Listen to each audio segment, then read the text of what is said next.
from becoming a Catholic. Why can't women become priests? Why do Catholics worship Mary? Why do I need to confess my sins to a priest? Where is purgatory in the Bible? I think the Pope has too much authority. What's stopping you? You are called to communion with Dr. David Anders on the EWTN Global Catholic Radio Network. Call to communion here on EWTN. It's the program for our non-Catholic brothers and sisters. Those of you who have questions about the Catholic faith, we are here to answer those questions at 833-288-EWTN. That's 833-288-3986. If you're listening to us outside of North America, please dial the U.S. country code and then 205-271-2985. You can also text the letters EWTN to 55000. Wait for our response, and then text us your first name and your brief question. Message and data rates may apply. You can also shoot us an email if you prefer that, ctc@ewtn.com, ctc@ewtn.com. A great resource there for all of you watching on TV today. All right, we are ready to go here. Charles Beery is our producer. We also have Ryan Penny as our phone screener, and Jeff Burson on social media. If you want to pose a question via YouTube or Facebook Live, we're streaming there right now. Jeff will pass on that question of yours to us here in the studio. If you put that question in the comments section, he'll see it, he'll shoot it over to us. I'm Tom Price along with Dr. David Anders. Tom, how are you today? Very well. How are you, my friend? Oh, I'm doing decent for this damp day we're having in Alabama. It is rather rainy, but we're going to get through it. Interesting question here from Victoria. She sent us this email to us. Hello, I am a college student in Minnesota at the University of St. Thomas, and I've always wondered why women aren't allowed to be priests. It seems silly in the 21st century that this is still a rule. I once heard it was because Jesus was a man, so priests have to be men. Well, that's ridiculous if that's why. So please, I would appreciate an answer on this because it really bothers me. Thanks, Victoria. Hey, Victoria. Thanks. I really appreciate the question, and I'm sorry that bothers you.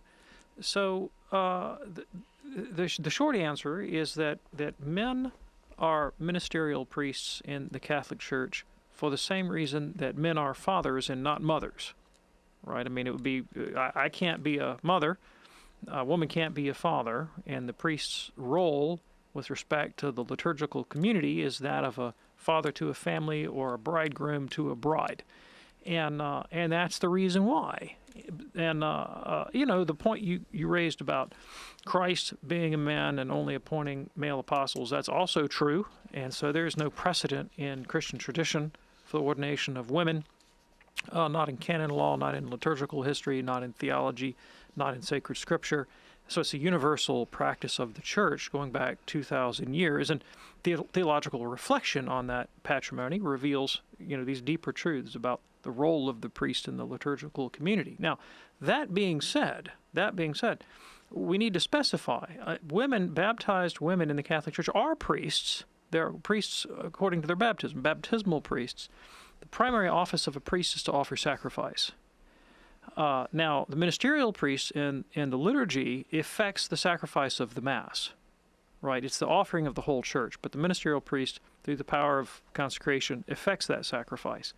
But the whole church offers, men and women alike. Men and women alike offer. And, of course, we all offer the gift of our very lives. St. Paul says we should offer our bodies as living sacrifices, that this is our spiritual act of worship, the worship in spirit and in truth that the Father seeks.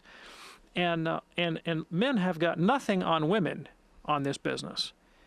And this is why the holiest of all Catholics, of all human beings, of all creatures, is a woman. Yes. And down through history, women have been eminent in sanctity, in authority, in teaching, in rule and government, in all kinds of modes of life, both within and without the operation of the church, and have their mark on the people of God is incalculable and inestimable and essential. And sometimes women can do things by way of power and authority that men could never do. And I think of two women that come to my mind. One of them is St. Catherine of Siena, and she marched into Avignon and gave the Pope what for? Sure Told him did. he needed to get back where he belonged, Yep. go back to Rome. And now, you know, if I tried that, they would have, you know, run me out on a rail, Yep. right? Yeah. St. Catherine could do it. Somebody a little bit more close to home around here at EWTN is Mother Angelica, right? Grown men would quake in their boots. Tough lady, right? Of course, you know, I don't need to tell you about her personality. So, yes, women teach. Yes, women govern. Yes, women rule. Yes, women lead. Yes, women have a prophetic charism in the church.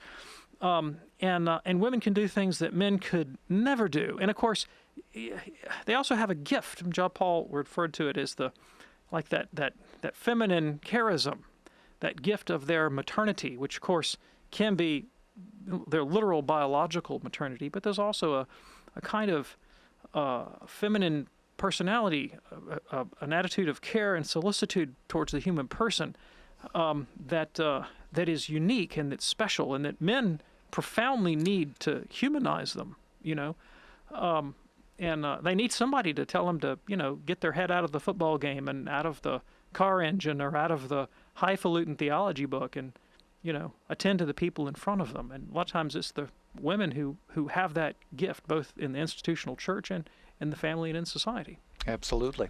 Victoria, thank you so much for your question. Here's a quick one now from Dustin in Fargo. Please speak to the argument against the Catholic Church in regards to how St. Jerome translated the Latin Vulgate.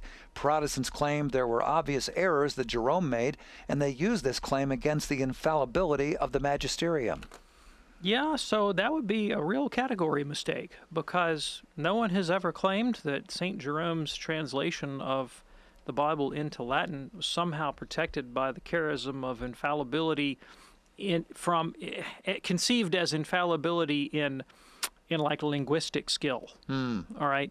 So what the church has said with regard to the Vulgate is that it is authorized, like it's safe. Yeah. You can follow the Vulgate. You're not going to get into theological error if you follow the Vulgate. So in that sense, you know, the common sense of the faithful is protected by the charism of infallibility. Reading the Vulgate, you're not going to rush off into Nestorianism or something. But infallibility does not mean that, you know, St. Jerome got all his declensions right, you know? I mean, like, it doesn't extend to that kind of stuff. Got it. Okay. Although he did get his declensions right. Glad to hear that. Lots more straight ahead on this edition of Call to Communion here on EWTN. Do stay with us.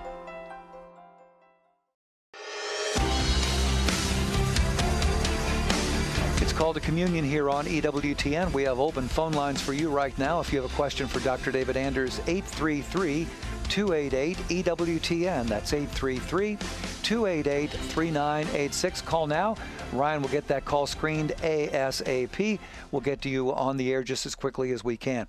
Interesting question here from Gerard, who sent us this email. You often talk, Dr. Anders, about how we will see the beatific vision in heaven. Well, if that's the case, what does Jesus mean when he says about those who are reviled for his sake that your reward in heaven will be great? Luke 6:23. Now, does that mean they will see the extra strength version of the beatific vision, or that there may be a swimming pool attached to their mansion, or that they will get lots of extra harp lessons? Which do you think Jesus means? That's from Gerald. Oh, that's a great question. Thank you. So all of sacred scripture is pretty clear that there are different degrees of reward in heaven, and so we won't all have the same experience. What we will all have is we'll be utterly filled, utterly satisfied. But your capacity, if you will, your receptivity to that, will be determined by the degree of charity in your soul in this life. So it's the difference between filling a coffee cup to the brim and filling a swimming pool to the brim, if you want to go back to your swimming pool analogy. Yeah. Okay. Well, we thank you so much for that, Gerald. Thanks for your email. By the way, those of you watching on TV today, if you'd like to send us an email for a future show, here's the address, ctc@ewtn.com, ctc@ewtn.com. Lines are open here on Call to Communion, 833 833-288-EWTN. That's 833-288-3986. Amber sent us an email. I went through RCIA in 2003, but I left the church in order to practice Islam. How do I rejoin the church after so many years of denying it? Also, because I have a mood disorder and no religious Catholic family or friends, I'm worried I could be led astray again. Maybe the church is not for me. What say you?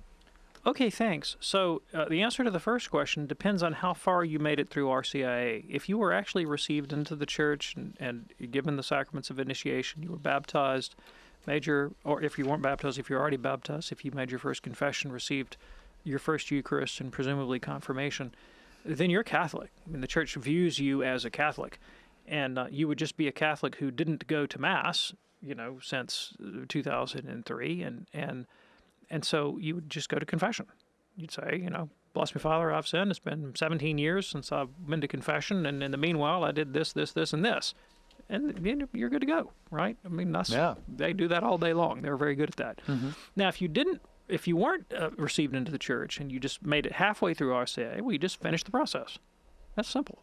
Just finish the process. Go back, pick it up where you left off and come on in. It's great. The question of having a mood disorder and fearing being led astray. So I'm very sorry about the mood disorder. I'm sympathetic. I don't think that since we're not guided in our determination to become Catholic by the ups and downs, by the vagaries of our emotional life, it's really not a problem. I mean, it's a problem for you subjectively. It's a difficulty that you live with, but it doesn't really affect your ability to make a rational act of faith and divine revelation. You believe that Christ founded the church, and he gave tokens and signs of his divine authority to the church and instituted sacraments. That's a rational decision on your part to believe in the credibility of divine revelation and to surrender your life to Christ in the Catholic Church.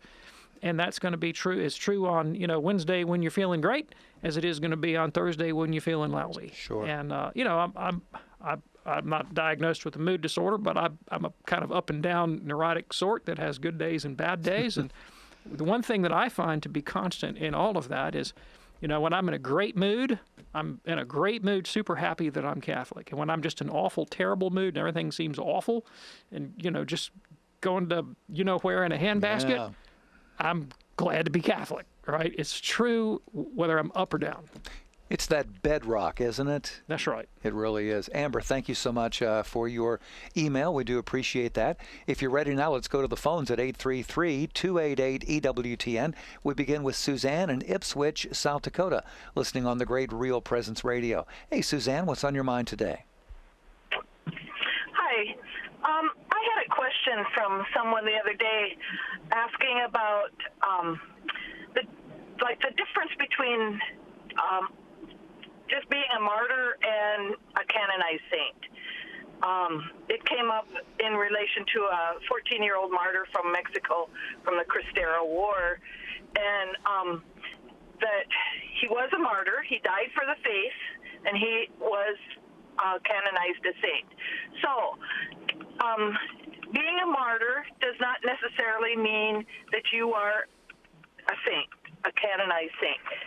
I just want to clarify that with myself. I appreciate that. So if we give our lives for the faith, I mean, that's the ultimate act of charity. That's the ultimate sacrifice. That's a pretty good ticket to heaven, honestly. If you give your life for the faith, you really have loved God above all things. I mean, it's hard to think what else could it mean to love God above all things if you literally give up all things. Give up your whole life for God, out of love for God. I mean, that's kind of the ultimate sacrifice. So that's taking you to heaven. But that's not the same thing. So you are a saint, right? If you die a martyr for the sake of the faith, for the love of God, you're in heaven. So therefore, you're a saint. That's not the same thing, however, as being a canonized saint, recognized as such by the Catholic Church. And the reason the Church has a process of canonization, it doesn't pull people out of purgatory and send them to heaven. Like, they're already in heaven. That's the point. The Church is recognizing a few souls whose lives were exemplary and who ought to receive some sort of public recognition as a model of holiness for the rest of us. So the church can't possibly canonize everybody that's in heaven. We don't know everyone that's in heaven. There's no way we could possibly do that. But on a fairly regular basis, some select soul who maybe had a really powerful impact in their diocese or their neck of the woods, their cause, gets sort of run up the flagpole, if you will, and the Vatican takes notice and says, yes, this person would be exemplary for the rest of the people of God. We should investigate their life and see if we can't set them forth in this sort of public way. And then they can be added to the church's liturgical calendar and, celebrated with a feast day. And then the church, by doing this, permits their veneration throughout the universal church. Now, let's say you have somebody that's just someone who's holy, widely believed in their own community to be a saint. That's perfectly reasonable. There are folks in my own life who were unknown to the whole church, but known to me and known to a handful of others that we think are very holy, and I would seek their intercession and prayer. But it wouldn't be appropriate for me to set that person up as if their public veneration was something that all Catholics were obligated to do. Right? Mm-hmm. That's a private theological decision on my part, my own prayer life, that I'm permitted to do as a Catholic. But in order to be put forth publicly for the entire universal church, it requires a declaration from the magisterium. All right. Suzanne, is that helpful for you? All right. Very much. Thank you. You are most welcome. Most welcome. And that opens up a line for you right now at 833-288-EWTN. If you have a question for Dr. David Anders, 833-288-3986. Call to Communion in Progress here on EWTN Radio. Here's an interesting question from Christine watching us right now on YouTube.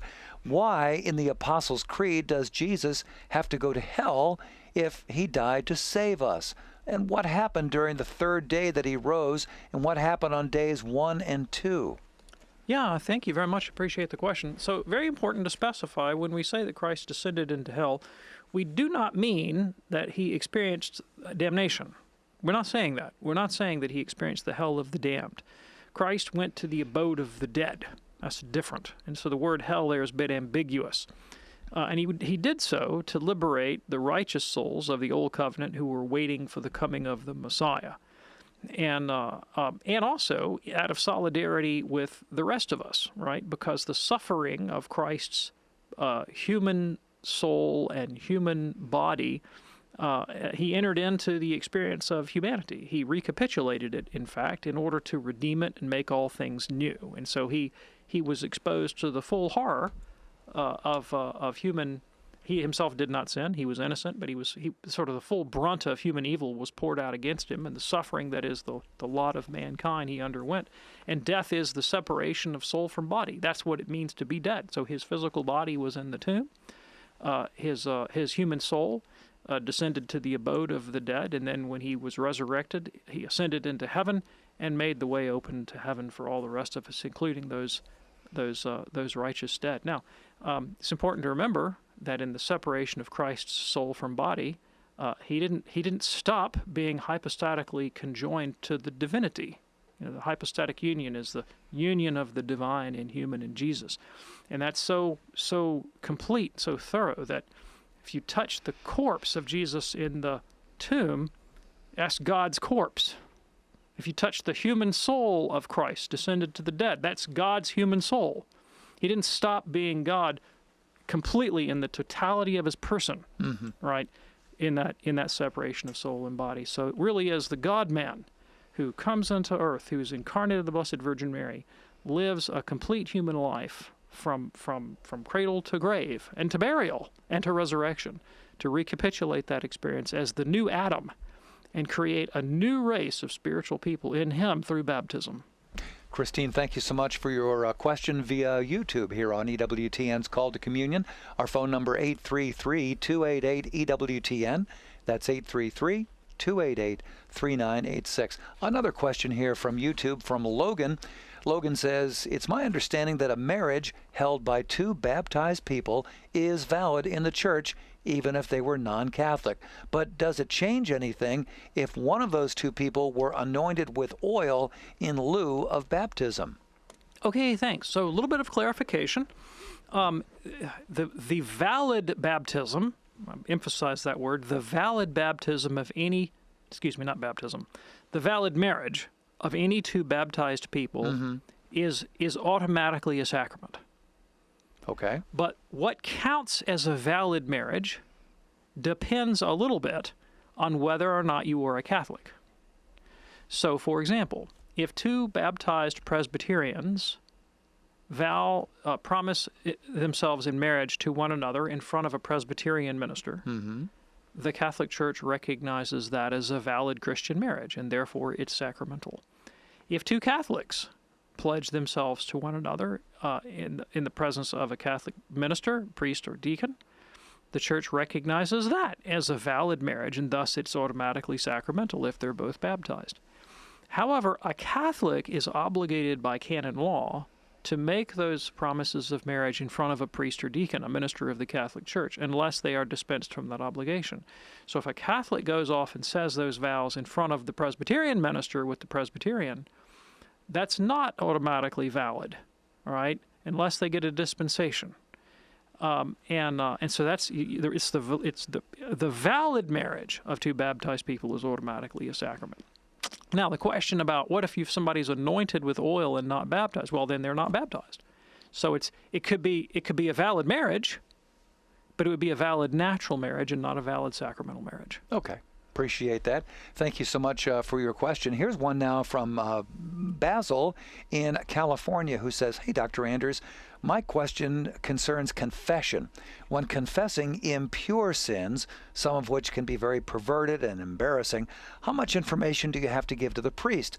I was told by an RCIA priest, just say you are guilty of sins of impurity in mind and deed with yourself and or others. I'm asking for a friend." And again, that's from Basil. Yeah, thanks. Appreciate the question. So what the Council of Trent demanded of us was that we make an annual confession of sins, known mortal sins, in kind and number.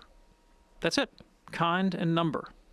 Now, there may be occasions when, particularly if your confessor, you're in a kind of regular relationship with this confessor and they're sort of also functioning as a quasi-spiritual director, and maybe you're seeking to overcome a habitual sin, then more context and detail might be necessary, or might be helpful, I should say, for purposes of accountability. And also, sometimes a priest might inquire a little bit more detail in order to judge the gravity of the fault, right? Because, somebody says, well, I'm guilty of sins of impurity. That could mean a lot of different things to different people. Oh, yeah.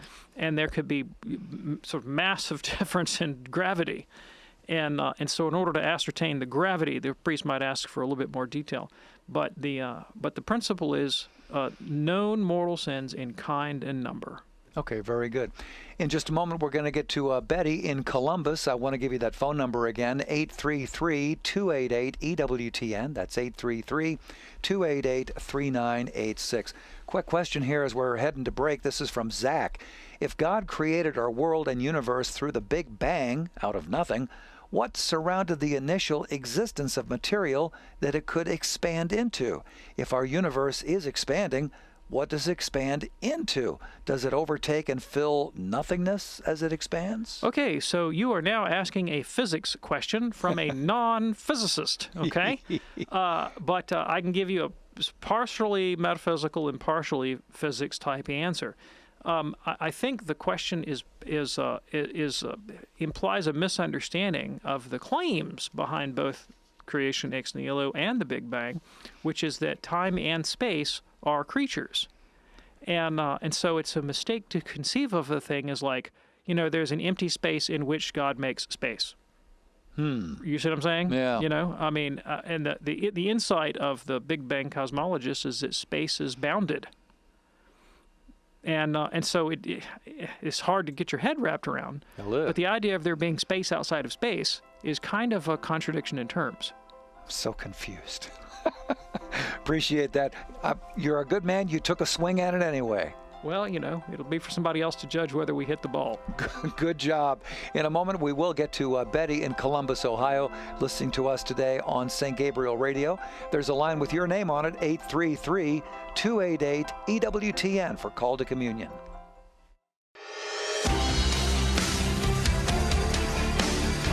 It's Call to Communion here on EWTN. Glad you could join us today. Our phone number, 833-288-EWTN. That's 833-288-EWTN. 288-3986. All right, as promised, here is Betty now in Columbus, Ohio, listening on the Blowtorch St. Gabriel Radio. Hey there, Betty, what's on your mind today? Hi. First off, I just want to say God bless you both. Thank you so much for having this program and letting me on. So I've been going to adoration lately, and it's brought up this conversation with my boyfriend. He goes, well, why are you even going to the church? I converted in 2016 after practicing for a long, long time, but then I finally got my conversion done. So I'm not a Catholic, so I don't really know how to answer it. I keep coming back and telling him all the good things about the church and all the reasons that I converted, but he's very concerned about the scandal that's in the church and just like knowing of, things that have gone on with, priests doing things. So I don't know. I don't know. I just don't know how to answer him. Sure. Well, even in your question, you've already implied something of an answer. And thank you, by the way, for the question. It's a very good one. You said that what prompted this discussion was that you were going to the church because you wanted to worship Christ in the Blessed Sacrament and the Holy Eucharist. What does that have to do with scandal? Nothing at all. When I became Catholic, I'm also a convert. What really drew me into the Catholic Church was the Church's intellectual and doctrinal tradition, this tremendous wisdom tradition going back 2,000 years of all these wise, holy, saintly men and women who have reflected on what it means to be a human being in the sight of God and a follower of Christ. And when I became Catholic, I thought, man, this is the greatest stuff since sliced bread. I mean, I get to go to church with St. Augustine, with St. Thomas, with St. Teresa, with St. Catherine of Siena. I mean, these guys are my friends now. They're praying for me. I'm worshiping the same Christ in the same way that they did, and their teaching and their lives and their companionship and their intercession is so enriching to me that it's just transformed everything.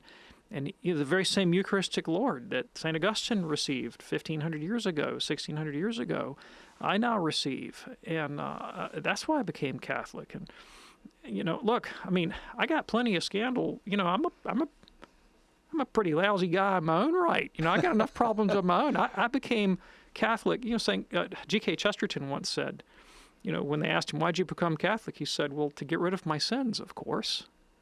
I mean, that's, we're sinners. That's why I'm Catholic, right? Sure. I want the grace of God to help me overcome my own faults, my own imperfections. And so if I look around the other Catholics around me, whether they be clerics or not clerics, and I go, well, you're a pretty lousy guy. Well, that would kind of disqualify me, right, for becoming Catholic. I mean, that's why I became Catholic, because I'm a pretty lousy guy, and I need some work. I need a lot of help. And I don't expect to get it from the holiness of, some particular scandalous cleric.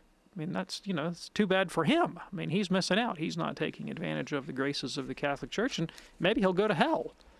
The Church doesn't say that her clerics are necessarily holy. It says the gift of holiness is made available to them.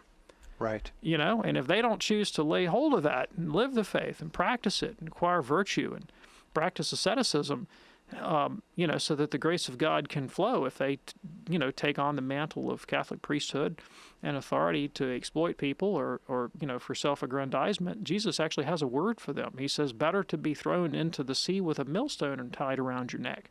So he anticipated, Jesus himself anticipated that some people would follow him in positions of leadership and they would do a lousy job of it.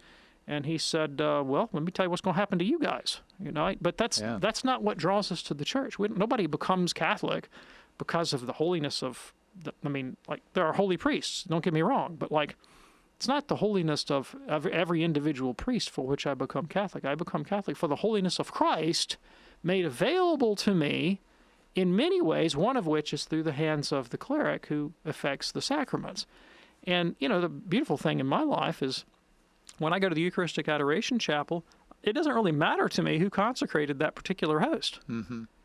He might have been a great guy, could have been a saint, could have been a scoundrel. It doesn't really matter. It's kind of like when the plumber comes to fix your house and he gets the pipes working. I hope he's a nice guy. At the end of the day, the pipe's going to work. There you go. And the priesthood is an office, it's a vocation, it's a calling in the Catholic Church, and powers are given to the priest in the same way that, tools are given to the plumber.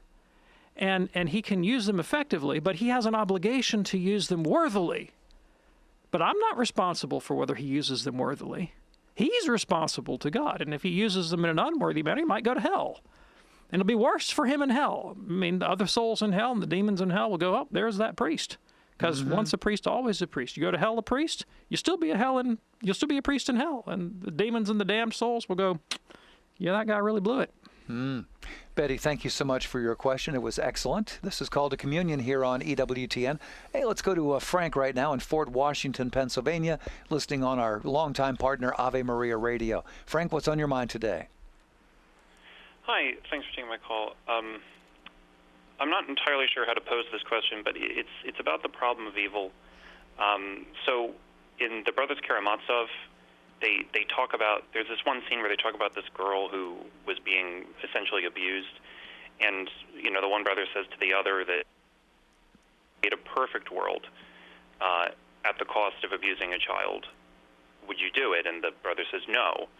And so this is a problem with the problem of evil for me, because so often what I hear is the Christian will say something like, well, there could be a justification in the infinite universe with the infinite God, but that would imply is that we have a God who sacrifices little children to perfect worlds, and that disturbs me, and it feels like Christianity would commit me to the idea that no suffering ever has been ultimately unjustified, and then am I on the side of the suffering?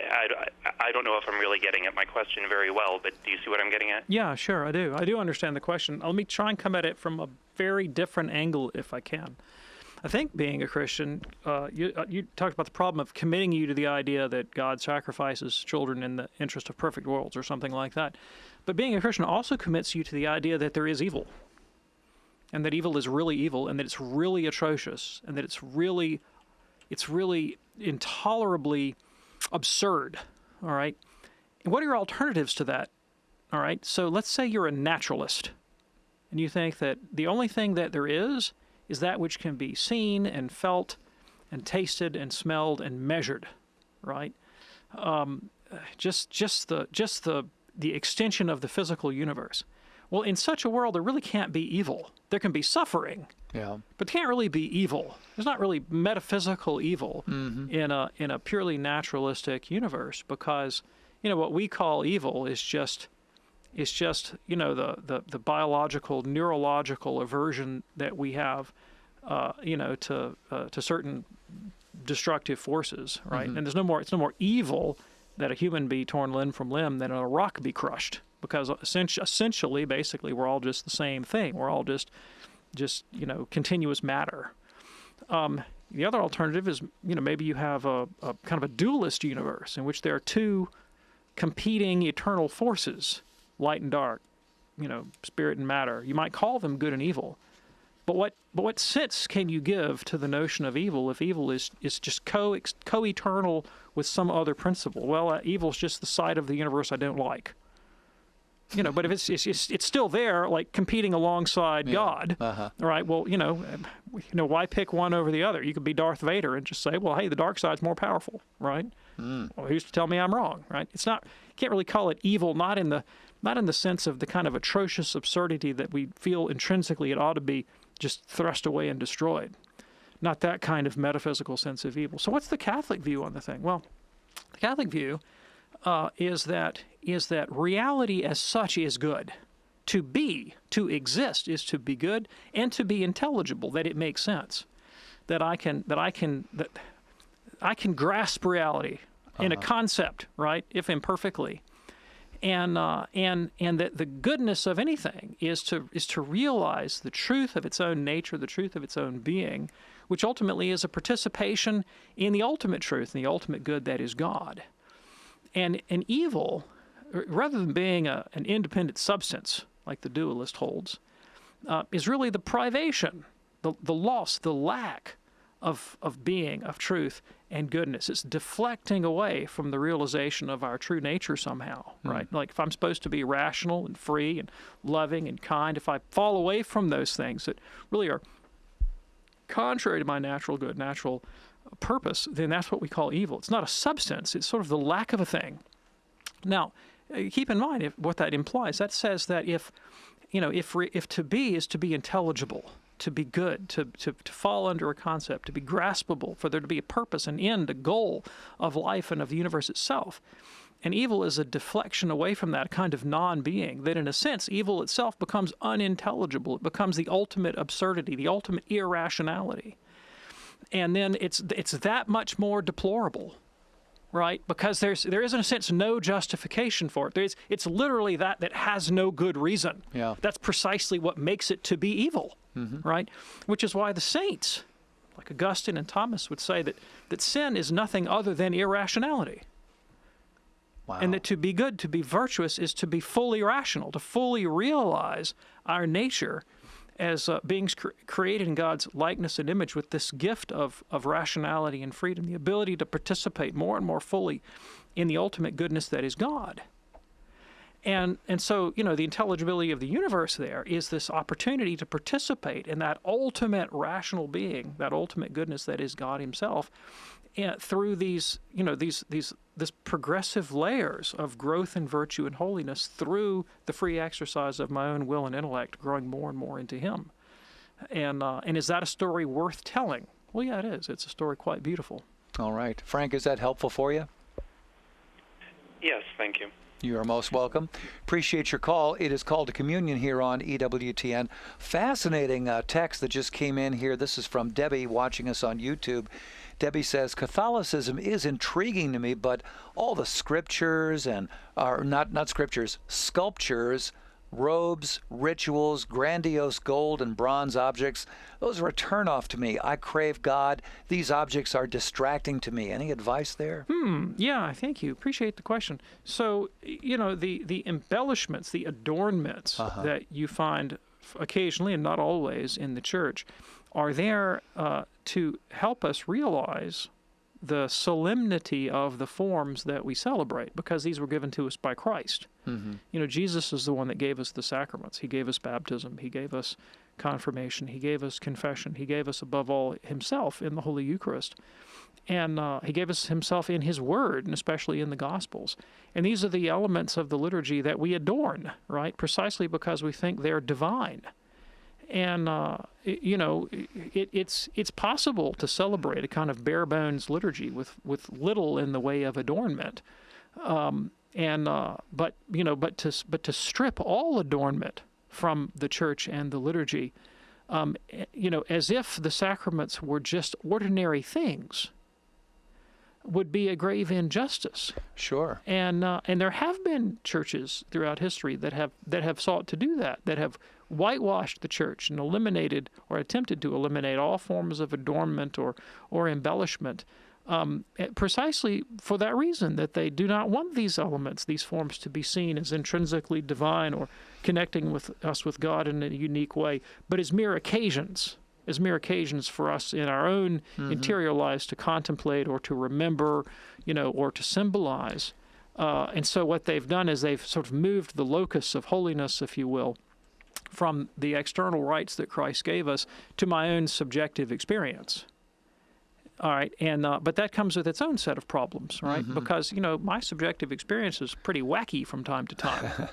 And what the church gives me, it gives me an objective point of reference that doesn't depend upon me or my interiority or my subjective sense of self, that says this is God, this is the means of grace, this is how Christ has provided for us to connect to Him, the same always, everywhere, and forever, so that I have that to go back to time and time again, whether I'm up or down, whether I'm feeling good, feeling bad, whether I'm struggling, whether I'm coasting. I can always go back to these forms that Christ gave us, the sacraments of the church, that really give me the presence of Jesus. And those adornments help me call that into mind. Now, does that mean that we can't appreciate stylistic differences?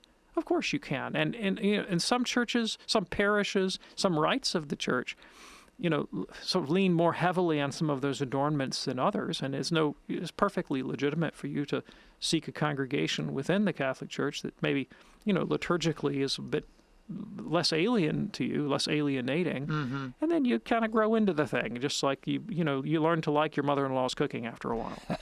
Oh boy, careful now. Very careful. I don't know about you, David, but I am drawn to that kind of beauty, whether it's a beautiful piece of music or, it could be a gorgeous altar or a beautiful statue, which really at the end of the day is a holy reminder, as Mother Angelica would say. My first exposure to Catholic liturgy was when I really got into choral singing. Oh, really? When I was in high school, and I had no thought at all of becoming Catholic. We were singing Mozart's Requiem and masses by Bach and this sort of thing. And I even then, when my Latin was not all up to snuff, I didn't know quite what I was saying always, but I remember being just blown away by the beauty of it. And and the thought began to occur to me, this is part of a tradition. And the sense of transcendence and power and holiness and being sort of taken out of myself through these powerful forms and rituals was quite compelling, even when I had no interest in becoming Catholic. Debbie, thanks so much for checking in with us on YouTube today. We do appreciate that. Call to Communion here on EWTN.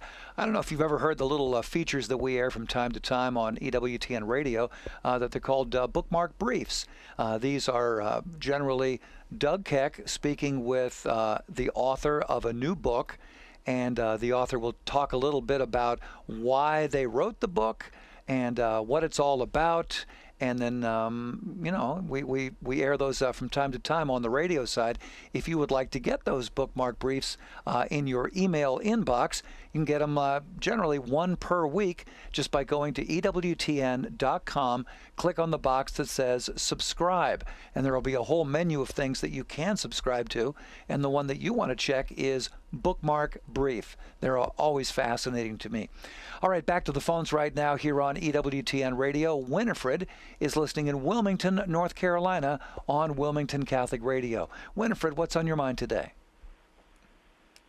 Thank you for letting me ask this question. I appreciate all that you do. Thank you. The question is about a second marriage wherein the woman and the man are both widowed, and one is a Methodist and one is a Catholic. Mm-hmm. If this couple were married in the Methodist church with a Catholic priest officiating with the minister also, would the Catholic still be able to return and go to Mass and receive the Eucharist? So if the Catholic priest was authorized by his bishop to do that, and then the answer would be yes, right? In the presence of the Catholic priest, if he received the vows or he witnessed the vows of the Catholic couple, could be sufficient, provided he had the permission of his bishop to do that. So I'd have to know. I'm not a canonist, and I don't know the details of this case. So what's necessary for a Catholic in canon law to have a valid marriage is that the vows be witnessed by a Catholic priest or a Catholic deacon. It's most appropriately done within a Catholic church. That can be dispensed. The bishop can give permission to have those vows said in another location or even be witnessed by another party. So, presumably if a Catholic priest did this, I'm going to, I'd like to think that he had his bishop's permission to do that. But that's what it would hang on. There you go. Winifred, thanks so much for your call. Let's go to Maria in Cleveland right now, listening on AM 1260, The Rock, a first-time caller. Maria, what's on your mind today? Hi, guys. Thank you for taking my call. I'm a first-time caller. My question's regarding Matthew 23, verses 8 through 10, specifically verse 9. Where it says, do not call anyone on earth your father, for one is your Father, and he who is in heaven. I'm troubled by that. Obviously, we've been calling priests fathers forever. So, yeah, sure, absolutely, no problems. I really appreciate the question. So you'll notice if you go back and read the entire chapter that Jesus never mentions the Catholic priesthood here, either positively or negatively. It's just not the topic that's under discussion. Mm-hmm. Nor does he address the propriety of calling your own dad, Dad. And nor does he have in mind the propriety of referring to the prophets and leaders of the Old Testament with terms of paternal affection. And I'm thinking, for example, of Elisha the prophet. When Elijah is taken up into heaven, what does Elisha say? He says, my father, the chariots and the horsemen of Israel. So nor is he thinking about the apostles when they refer to themselves as father. St. Paul says to the Corinthians, I became your father through the gospel. He writes to Timothy and says, Timothy, my son. They're not his biological children. He's speaking about his fatherly role, his paternal role in their Christian life. Sure. We saw the same thing in the Old Testament. We saw it in the New Testament. Jesus is really not talking about any of that right now. What he is talking about specifically is the hypocrisy of the Pharisees, who are attached to the title rabbi. And they love to go about and, make a show with long prayers and long phylacteries and to lord it over other people. And Jesus says, well, don't call anybody teacher because you have one teacher, who's the Christ. Don't call anybody father because you have one Father in heaven. He's really addressing, the kind of vicious human tendency, the opposite of virtue, to lord it over one another and manipulate people and take them away from the love of God. And so, the Catholic Church would agree with the moral principle here, right? It doesn't mean an absolute. He's not telling us that my sixth grader is not allowed to refer to his teacher as teacher. Okay. Right? That's not the point at issue. Okay. Maria, thanks so much for your call. Hope that's illuminating for you. Let's go to Elizabeth right now in Washington, D.C., listening on EWTN television. Elizabeth, what's on your mind today? Well, I've had a friend for years, and when she was reaching 100 years old, she decided that she had enough life. And she didn't take a dramatic thing, but what she did was she just stopped eating and drinking, called her two girls who stayed with her until she finally closed her eyes and died. It gave me such a very strange feeling to hear that. Okay, thanks. I really appreciate the call. Thank you so much. So here's what the Church says about this. We are not obligated to do everything possible to sustain our life. Not obligated to do everything possible to sustain our life. And there are situations in which you might be able to sustain your life with a really burdensome, disproportionate kind of medical intervention. Let's say you have a rare form of cancer. It's not likely to respond to treatment, but there's a 1 out of 1,000 chance that this particular treatment's going to work, but it's going to make you violently sick and drain your bank account. Are you obligated to take that treatment? No, you're not obligated to do that. And however, you can't kill yourself. You can't commit suicide. Now, sometimes their organs shut down, and they're not able to process food or water. And so there's no point in eating or drinking because it's not going to do anything for you. You don't have any kidneys, or you don't have any intestines or whatever, and it's not going to help you. But to decide to die to commit suicide by starvation would not be permitted by the Church, because that'd be the intention to positively kill myself, self-murder, right? Yeah. Now, in the case of your friend, this is I just don't know what was going on in her mind. And I'd like to be charitable. I'd like to have a charitable view and think, well, maybe maybe she got to the point where her body just said enough is enough. And I know my own father, who died a year ago, in the last week before he died, he said to me, David, food does not taste the same to me. It tastes different to me than it has ever tasted before. Something strange is going on. Well, now I know what was going on. His body was shutting down. His organs were shutting down. And so he had no interest in food. He couldn't, you could physically put food in him, and he did have a few bites here and there and a few drinks, but his body started to swell. It just wasn't going anywhere. And he wasn't going to sustain his life. Yeah. And so, voluntarily not eating under such circumstances wouldn't really be an act of suicide, it'd be an act of resignation. Somebody's 100 years old and they say, I'm done eating. I'd like to kind of think it was probably more the second thing than the first. Okay. Appreciate that. Thank you so much for your call, Elizabeth. Hope that's helpful for you. We have just enough time for Betty in New Jersey. Betty, we just have about 30 seconds here. What's your question today? Well, I'm a baptized Catholic at the Eastern Vigil of 55 years, and I have a best friend. Her name is, she's a Lutheran, and she said there's no such thing as purgatory. Where is that in the Bible? And the venial sin, she says, is either heaven or hell. Could you give me an answer for that? Sure. I've only got about 10 seconds to go. I'll do the best I can.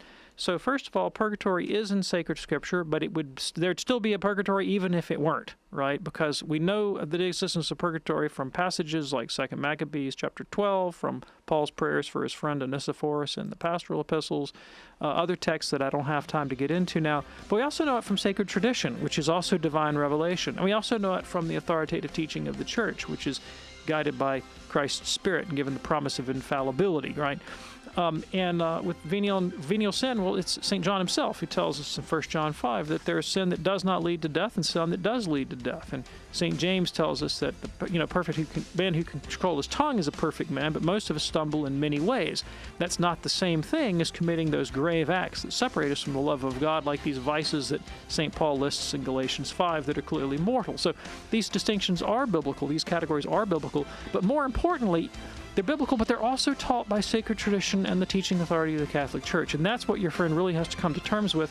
What did Christ tell us we have to know the faith? We have to have the church that he founded. Whoever hears you, hears me.